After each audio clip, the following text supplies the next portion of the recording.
सो yes, hello people.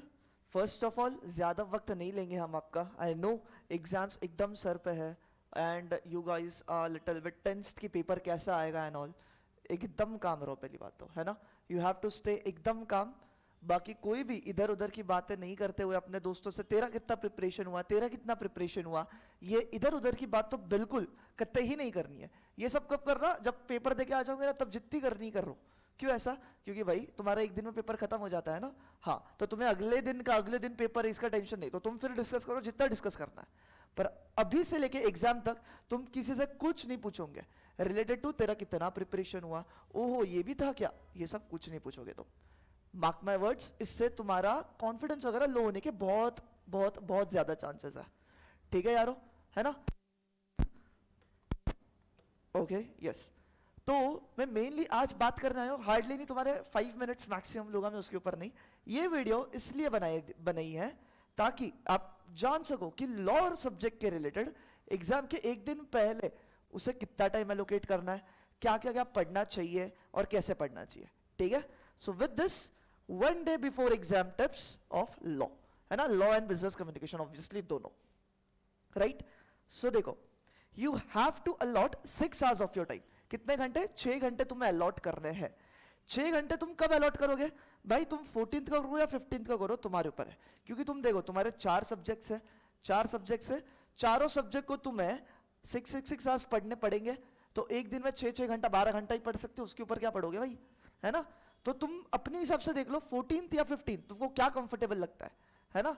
तो 14th या 15th में से किसी भी एक दिन पकड़ो एंड लॉ को 6 आवर्स लेके बैठना। कितने आवर्स लेके बैठो बोलो? 6 घंटे, 6 घंटे, right? Now here I have the ABC analysis, कि सबसे इंपॉर्टेंट, फिर थोड़ा सा लेस इंपॉर्टेंट एंड एकदम लेस इंपॉर्टेंट, एबीसी कैटेगराइज करा है ना? तो तुम्हारे ए कैटेगरी में आ जाते हैं अपने Indian contract act and business communication. कौन से आ जाते बोलो? Indian contract act and business communication. क्योंकि ये दोनों मिला के ही तुम्हारे 50 मार्क्स बनाते हैं, ये दोनों मिला के ही तुम्हारे 50 नंबर बनाते हैं। एंड कंफर्म बनाएंगे, है ना?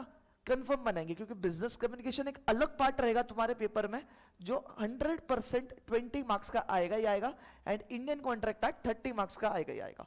तो पार्ट ए 50 मार्क्स, इसको तुम भूल कर भी छोड़ नहीं सकते हो। एक भी चीज कैसे पढ़ना है तुम्हारे ऊपर है। जो अपने एकेडमी के स्टूडेंट्स है, मैंने तुमको हैंड रिटन नोट्स, क्रक्स वगैरह एवरीथिंग दिया है, सारी चीजें। पहला बार पढ़ रहे हो ना, मतलब पहली बार बिफोर एग्जाम। हाँ, ऐसे नहीं कि यार मैं अभी पहली बार पढ़ रहा हूं इससे हो जाएगा, कुछ नहीं। जिन्होंने ऑलरेडी पढ़ रखा है उसके लिए बात कर रहा हूं मैं। आपने कहीं से भी पढ़ के रखा हो, Indian contract act and business communication पहले निपटाओ। ये दोनों पहले निपट गए ना, तो तुम्हारे दिल के ऊपर का बोझ खत्म हो जाएगा। हाँ भाई, हेवी चीजें खत्म, ज्यादा मार्क्स कवर कर लिए मैंने। तुमको Indian contract act and business communication दोनों को मिला के देने हैं 3 आवर्स। कितने घंटे दोगे बोलो? 3 घंटे, है ना? अब वो तुम्हारा है। अगर तुम्हारा इंडियन कॉन्ट्रैक्ट एक्ट बहुत स्ट्रांग है तो शायद 1 घंटे में इंडियन कॉन्ट्रैक्ट एक्ट हो जाए। जैसे हमारे स्टूडेंट्स अपन ने हैंड रिटन करा है, हैंड रिटन खत्म करने में 1 घंटे के ऊपर नहीं लगेगा। एंड बिजनेस कम्युनिकेशन मैंने हाईलाइटेड पीडीएफ दी है तुम्हें, तो हाईलाइटेड पीडीएफ फटाफट हाईलाइट्स खत्म करना है ना?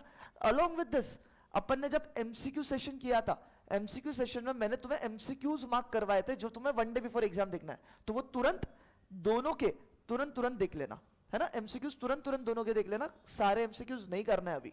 You have to do only those MCQs जो मैंने मार्क करवाए एग्जाम के एक दिन पहले देखने लिए। क्यों? क्योंकि वो याद रखने वाली बात है। ठीक है? तो इसके लिए 3 घंटे दोगे तुम। Then comes B, that is अपना SOGA, that is sales of goods act and negotiable instruments act. बोलो कौन से? Sales of goods act and negotiable instrument act. इसको तुम दोगे 2 घंटे इजीली। नेगोशिएबल इंस्ट्रूमेंट तो आधे घंटे में खत्म होता है भाई, अपने हैंड रिटन से तुम करने बैठोगे तो। क्लियर है? अगर कोई ऐसा व्यक्ति जो फर्स्ट टाइम ये देख रहा है, तेरे को डिस्क्रिप्शन बॉक्स में मेरे नोट्स मिल जाएंगे। ठीक है? मैं मेरे नोट्स के लिंक डिस्क्रिप्शन बॉक्स में डाल दूंगा। Coming back to topic, SOGA and negotiable instrument act 40 number का आता है। 2 ही है, काफी इजी ही है। इसको तुम 2 घंटे में निपटाओ। And your the very first chapter that is introduction, 10 mark के आते, 5 एमसीक्यू आते, तुम्हें इसके 1 घंटा देना, उसके ऊपर नहीं देना इसे। अच्छा सर, इसमें पढ़ना की जैसा क्या है? इसमें याद करना आर्टिकल्स, है ना, शेड्यूल्स। मैंने तुम्हें जो डिस्क्रिप्शन बॉक्स में लिंक दी है, उसमें तुमको चैप्टर नंबर 1 के आर्टिकल्स एंड शेड्यूल्स की एक लिस्ट मिलेगी। कुछ उसमें 25 है मेरे ख्याल से, 22 से 25 है। वो 22 से 25 पढ़ना, उसी में से बनेगा तुम्हारा, मत लोड लेना, है ना? 22 से 25 पढ़ना, उसी में से बनेगा, मत लोड लो। क्लियर है? So this was your ABC analysis. चाहिए स्क्रीनशॉट मारो. Giving you 2 seconds. Giving you 2 seconds. ठीक है.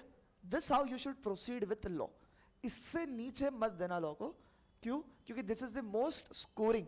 जिन्होंने अपने रेगुलर लेक्चर्स, चलो मैराथन, चलो त्रिलोक सीरीज भी करी है ना, वो law for them is the most scoring. क्योंकि इसमें तुम 80 अबव इजीली क्रैक कर सकते हो. तुमने टेस्ट सीरीज वगैरह दी है, you know way you stand. All right. So ये कुछ कुछ बातें थी जो तुम्हें एग्जाम के एक दिन पहले ध्यान रखनी है लॉ के related. This is the most important chart for you. ठीक है. दूसरी चीज, एग्जाम के एक दिन पहले कुछ अन्वेषण मत खा लेना भाई, है ना. गए दोस्तों के साथ रात को, ये टेंशन हो रहा है, वड़ा पाव खा लिया, समोसा खा लिया. भाई तली हुई चीजें तो बिल्कुल नहीं खानी है. या सुबह उठे मस्त मॉर्निंग, हाँ 9 बजे पेपर है, मस्त 8:30 बजे वड़ा पाव दबा रहे हो, समोसा दबा रहे हो. नहीं करनी है ये चीज. एग्जाम हॉल में क्या एसिडिटी वगैरह बढ़ गई तुम्हें कुछ अंदाजा नहीं है. साल बर्बाद हो जाएगा पूरा का पूरा, है ना. तो हल्का अच्छा खाओ, प्रोटीन मिलेगा तुम्हें, वैसी वाली चीज खाओ, एनर्जी वाली चीजें खाओ. That's it, nothing more than that. अच्छा, लॉ के पेपर में कैलकुलेटर लेके जाना है क्या? लेके जाओ भाई, है ना. एक बार का लेके जाओ. You never know, days calculate करने वगैरह तुम्हें आ गया. जैसे नेगोशिएबल इंस्ट्रूमेंट एक्ट में सेक्शन 138 है ना, उसमें नंबर ऑफ डेज वगैरह की बातें होती है. तो तुम्हें डेज कैलकुलेशन का कुछ समा आ गया, तुम्हें कुछ नहीं पता, कैलकुलेटर साथ रखना है लॉ के पेपर के लिए भी. वैसे तो तुम्हारे एक ही दिन में सब है तो तुम लेके ही बैठोगे. लॉ एंड अकाउंट साथ में होता है, तो अकाउंट्स के लिए तुम लेके ही बैठोगे, तो नॉट एन इशू. ठीक है. So that's all from my side. ध्यान रखना तुम इसे जरा सा भी मिस ना करो, है ना. चलो bye bye, take care and all the very very best guys, है ना. एंड ऑब्वियसली ये बात तो तुम्हें पता है, वीडियो को लाइक कर दो. एंड एक बहुत इंपॉर्टेंट चीज, मैनिफेस्टेशन, है ना.